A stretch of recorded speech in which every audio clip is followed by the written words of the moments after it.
नमस्कार, Jarang institute of management and mass communication में आपका स्वागत है। मैं पीसी सिंह और मेरे साथ सिंधु कुमार झा हैं और आज का जो मुद्दा है वो आरक्षण के ऊपर में है। मैं सिंधु कुमार झा से इस आरक्षण जैसे गहन मुद्दे के ऊपर में बात करने के लिए हम लोग इकट्ठे हुए हैं और हम इनसे आग्रह करेंगे कि वो आरक्षण पर खास करके सुप्रीम कोर्ट की जो टिप्पणी आई है उसके ऊपर वो अपना विचार प्रकट करें। देखिए, सुप्रीम कोर्ट का ये कॉन्स्टिट्यूशनल बेंच है, अशोक भूषण के अगुवाई में ये जो सुनवाई चल रही है। लेकिन इसमें एक दो चीज़ें आई हैं, मराठा आरक्षण को लेकर है और मराठा सरकार की ओर से, जो महाराष्ट्र सरकार की ओर से बेसिकली जो हमारे पहले अटॉर्नी जनरल थे मुकुल रोहतगी, अब उधर हैं, और उन्होंने बहुत सारा दिया है कि पिछड़ापन है, और इंदिरा सहनी केस का बारे में भी जिक्र किया जिसने 50% कैप दिया। तो उन्होंने जो सबसे बड़ा तर्क दिया है मराठा आरक्षण के फेवर में, वो ये दिया है कि अगर आप इस कैप को नहीं हटाएंगे तो अब जो जनसंख्या है देश का 135 करोड़ हो गया है, और जिस तरह से आप ये जो जनसंख्या का जो बढ़ना है उस हिसाब से पिछड़ापन भी बढ़ा है। तो ये तर्क जो है सुप्रीम कोर्ट को समझ में अभी नहीं आ रहा है। उन्होंने कहा कि जब पहले से आप आरक्षण दिए हुए हैं ओबीसी को, मंडल कमीशन जब से लागू हुआ खास करके, तो क्या इतने सालों में कोई विकास का काम नहीं हुआ? ये एक बहुत बड़ा सवाल पूछा है उन्होंने। और अगर विकास का काम नहीं हुआ तो सरकार क्या कर रही थी? हाथ पर हाथ धरे बैठी थी। तो आप साल दर साल सिर्फ आरक्षण देते जाएं और विकास का काम नहीं करें तो ये तो सिर्फ संविधान की अनदेखी करनी होगी। दूसरी बात ये है, सुप्रीम कोर्ट ने ये भी कहा है कि अगर मराठा आरक्षण आप देंगे तो मराठा लोगों का अगर आप पूरा इतिहास देखें, ये एक राजनीतिक मुद्दा है। मराठा महाराष्ट्र के सबसे डोमिनेटिंग क्लास है वहाँ का। मैं कास्ट की बात नहीं कर रहा हूँ, क्लास की बात इसलिए कर रहा हूँ कि आप एकेडमिक्स में देखिए तो सारे मराठी आपको मिलेंगे। 40 से 50% मराठी महाराष्ट्र के अंदर में मराठी हैं। उसके बाद गवर्नमेंट जॉब से लेकर हर जगह उनकी तूती बोलती है। पॉलिटिकली वो बहुत ज़्यादा एक्टिव हैं, और मराठवाड़ा रीजन से लेकर कोंकण से हर जगह आप अगर मराठा वोट बैंक को अगर आप साथ लेते हैं तो कोई भी वहाँ सरकार बनती है। और देखिए, रिजर्वेशन का मुद्दा जब भी होता, खास करके ओबीसी का रिजर्वेशन की बात हो, चाहे मराठा का बात हो या उसके पहले जो वीपी सिंह ने लगाया था, तो बेसिकली पर्पस उनका क्या था? ओबीसी को अपीज करना था। और जो इसमें पूरा का पूरे आरक्षण के क्रम में आप देखिए, उसी क्रम में जब आया था कि क्रीमी लेयर का सवाल उठा, डोमिनेंट क्लास का सवाल उठा, तो बेसिकली है तो ये दो पक्ष है पूरे आरक्षण का। लेकिन सुप्रीम कोर्ट का ये बहुत वैलिड ऑब्जर्वेशन है कि आप इतने सालों में अगर आपने जब से ये आरक्षण लागू किया है तो आप ये भी डेटा तो दीजिए जो उसमें से कितने लोग ऊपर उठे हैं आरक्षण के बाद से।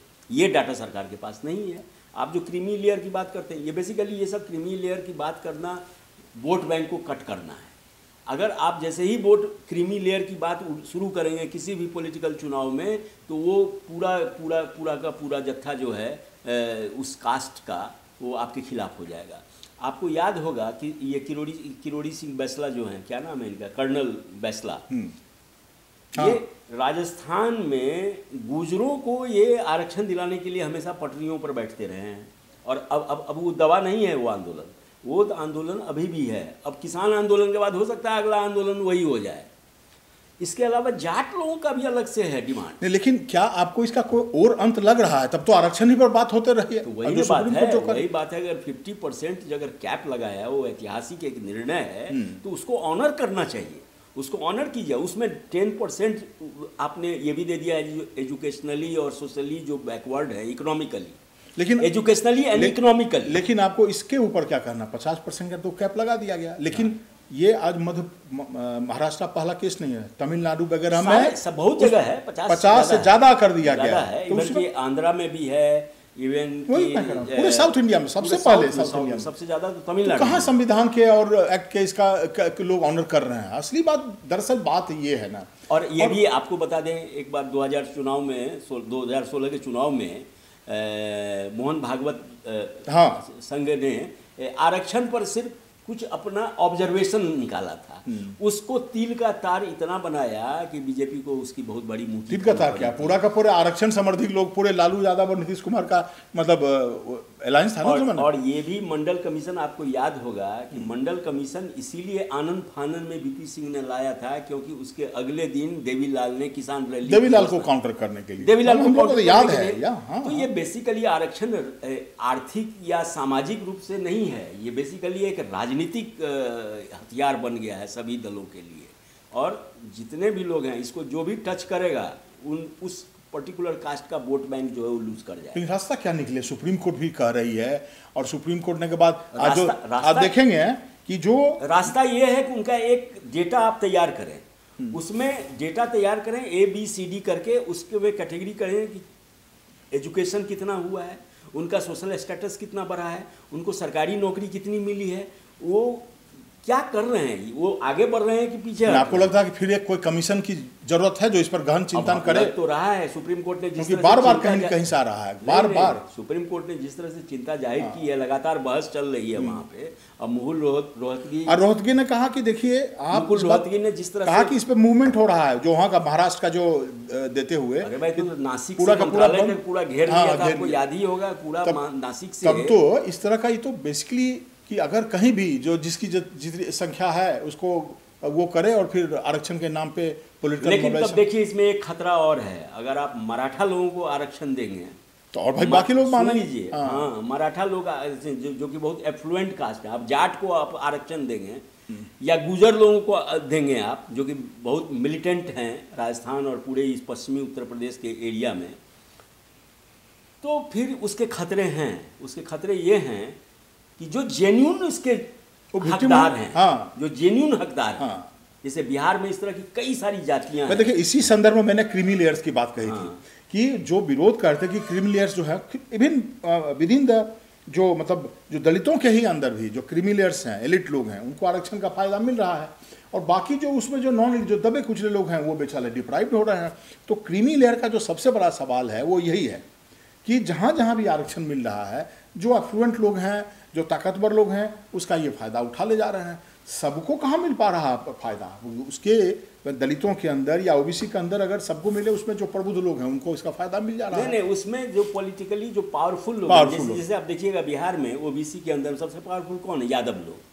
अब यादव लोग इतने मिलिटेंट हैं कि दूसरे को उसका फायदा। लालू यादव जब चीफ मिनिस्टर थे तो चुन चुन कर उन्होंने सरकारी नौकरी में यादवों को भर दिया, जिसका नतीजा ये हुआ कि जो अदर बैकवर्ड कास्ट था, एनेक्सर 1 के जो लोग थे, जिसमें बल्कि नीतीश कुमार ने इसको मोबिलाइज करके काफी इसी को मोबिलाइज किया, और प्लस उसमें महादलित को उन्होंने जोड़ा, जो काउंटर किया आरजेडी को। ये पूरा उनका इतिहास है, क्योंकि उसमें नीतीश कुमार ने महादलित को लिया और एनेक्सर 1 के लोगों को लिया। एनेक्सर 1 में जैसे मलाह हो गए, जैसे आपके धोबी हो गए, इस तरह के कास्ट जो कि रियली बहुत दबे कुचले रहे हैं समाज के अंदर, या जिनकी आर्थिक स्थिति उतनी अच्छी नहीं है। जैसे प्रजापति लोग हैं, प्रजापति हैं बेचारे, कुल्हड़ उल्हड़ बनाते थे, कुम्हार जो बनाते थे, उनका वो भी चीज़ खत्म हो गया। मिट्टी के बर्तन अब खत्म होते जा रहा है, विलुप्त होती जा रही है। तो ये जो मिट्टी के बर्तन बनाने वाले लोगों को जो आरक्षण मिलना चाहिए वो जेन्युइन है, क्योंकि उनका तो एथनिक जो उनका गुण था, एथनिक जो स्किल था वो है। तो सुप्रीम कोर्ट को इन सब चीज़ों को देखना पड़ेगा। ये नहीं कि जाट आंदोलन शुरू हो रहा है और कल को जब फार्मर आंदोलन खत्म हो तो रिजर्वेशन का आंदोलन जाट लोग शुरू कर दे, पश्चिमी उत्तर प्रदेश, हरियाणा के या पंजाब के।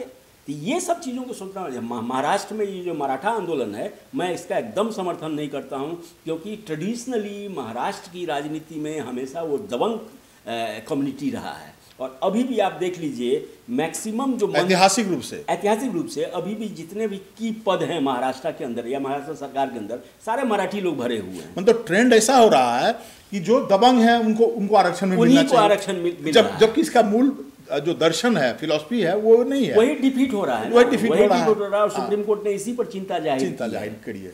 ये चीज़ों को समझना पड़ेगा। आरक्षण हमेशा से राजनीतिक टूल रहा है यहाँ पर राजनीतिक पार्टियों को। ये सब मिल बैठ के इनको करना पड़ेगा, किसको आरक्षण दिया जाए, और इसी एक ही कम्युनिटी में कुछ लोग जो है बार बार वही लोग उसका फ़ायदा उठाते हैं, और उसी कम्युनिटी में जो गरीब आदमी है उसको उसका फ़ायदा नहीं मिलता है। तो ये 10% की जो बात है, सुप्रीम कोर्ट ने जो 10% अलग से दिया है, उस 10% में तो कोई भी हो सकता है। एक ब्राह्मण भी है बहुत गरीब, आपको भीख मांगता हुआ नज़र आ जाएगा, तो क्या उसको नहीं दिया जाना चाहिए? चूँकि वो ब्राह्मण है तो वो दबंग है, ऐसा नहीं है। तो तो ये मंडल कमीशन जो बनाया गया था जनता पार्टी के टाइम में, आपको याद होगा, और लेकिन इसका इम्प्लीमेंटेशन बीपीसी ने किया 10 साल के बाद में। वो पॉलिटिकल कॉन्टेक्स्ट में आपने इसका जिक्र किया भी है। तो ये क्या ऐसे ही हो गया जैसे परमवीर सिंह जब पुलिस कमिश्नर थे तो आरोप नहीं लगाया, जैसे ही हटा तो लगाया। ये बीपी सिंह ने भी ऐसे ही किया था। तो कहने का मतलब ये है कि जब ये मंडल कमीशन पर फिर से पुनर्विचार करने की जरूरत है। मंडल कमीशन ने जिस तरह से लोगों को एकदम काफी दिन हो गया है, काफी, हाँ, तो इस तरह की चीजों पे जब कोई रास्ता नहीं निकल रहा हो तो देश के सामने, खासकर के सुप्रीम कोर्ट का इंटरवेंशन जब बार बार हो रहा है, तो इस पर पुनर्विचार करने की जरूरत है और गंभीरता से विचार करने की जरूरत है। और कास्ट को आइडेंटिफाई करना होगा। यूपी के अंदर, बिहार के अंदर या पूरे देश में अलग अलग कास्ट सबका क्या फॉर्मेशंस है, क्या उन्होंने गेन किया है, क्या वो लूजर रहे हैं, उसमें कितने जो हैं मिलिटेंट हैं, कितने दबंग हैं या कोअर्सिव कास्ट हैं। जैसे मैंने आपको एग्जांपल दिया यादव। एक चीज जो लोग बार बार कहते हैं कि क्यों नहीं इकोनॉमिक क्राइटेरिया के आधार पे, क्या ये आपको लगता है कि एक्सक्लूसिवली इकोनॉमिक क्राइटेरिया ही मतलब रेलिवेंट होगा? सिर्फ आर्थिक कितना इनकम है, क्या उनका प्रॉपर्टी है, उसके आधार पर आरक्षण देना तय होगा, या फिर तो जो मंडल उसमें तब अगर आप करेंगे तो फिर ओबीसी से ज़्यादा तो दलितों की संख्या बहुत ज़्यादा है जो कि आर्थिक रूप से बहुत पिछड़े हुए हैं, तब तो सारा रिजर्वेशन दलित को देना होगा। नहीं, देखिए दलितों का तो अलग से है ना कैटेगरी, उसके लिए बढ़ाना पड़ेगा आपको, फिर उसको बढ़ाना पड़ेगा। नहीं, उसको आप इसको क्लब करने की जरूरत नहीं है। दलितों के लिए अलग है। 27% जो कहा गया था मंडल कमीशन में, उसमें सिर्फ ओबीसी के लिए कहा गया था। आर्थिक रूप से अगर जब आप बात करेंगे ना तो इसमें इतना मैनिपुलेशन है। मुझे याद है कि बड़े बड़े जमींदार टाइप के लोग मालगुजारी नहीं देते हैं और जाके ब्लॉक में एक बनवा लेते हैं इनकम सर्टिफिकेट, इनका जो है 200 रुपया पर मंथ है। तो ये सब बहुत मैनिपुलेशन का चीज़ है। गुड गवर्नेंस हमेशा याद रखिए, जब तक गुड गवर्नेंस नहीं होगा, जो मिलेनियम डेवलपमेंट गोल है यूनाइटेड नेशंस का, कि जब तक हमारे देश में करप्शन रहेगा, रिजर्वेशन भी नहीं मिलेगा ठीक से लोगों को, जो जेन्युइन हकदार हैं जिनको मिलना चाहिए उनको भी नहीं मिलेगा, जॉब है भी फिर भी रिजर्व नहीं करेगा। तो मैं समझता हूँ कि आज हम लोगों ने आरक्षण से संबंधित कई मुद्दों के ऊपर में बात किया है, और ये खास करके जो हम लोग की चिंता है और जो सुप्रीम कोर्ट की जो चिंता है, तो इससे लगता यही है कि पूरी समस्या पर फिर से कोई इस तरह से एक कमीशन बने या कोई इस तरह से पुनर्विचार करने के लिए, जिसमें जुडिशरी से लोग भी जुड़े हुए जो लोग रहे, लॉ से भी जुड़ रहे हैं और समाज के बाकी तबके से भी लोग रहे हैं, और उनके स्टेक होल्डर्स भी जो हैं, जिस पर कई बार होता है स्टेक होल्डर्स, जो दलितों के रिप्रेजेंटेटिव हों और ओबीसी के रिप्रेजेंटेटिव हों, और एक रैशनल क्राइटेरिया के साथ समझ, क्योंकि कब तक ही आरक्षण के ऊपर में सवाल। इसका ये मतलब नहीं कि हम लोग आरक्षण के विरोधी हैं, क्योंकि संविधान में जब इसका प्रावधान किया गया था तो कुछ सोच समझ के किया गया था, क्योंकि जो लोग दबे कुचले रह गए हैं उनको ऊपर उठाने की जरूरत है। तो इन्हीं कुछ बातों के साथ सामाजिक आधार पर भी होना चाहिए और आर्थिक आधार पर भी होना चाहिए, दोनों को बेस बनाया जाए। तो हमने इन सारी चीज़ों के बारे में बात किया है।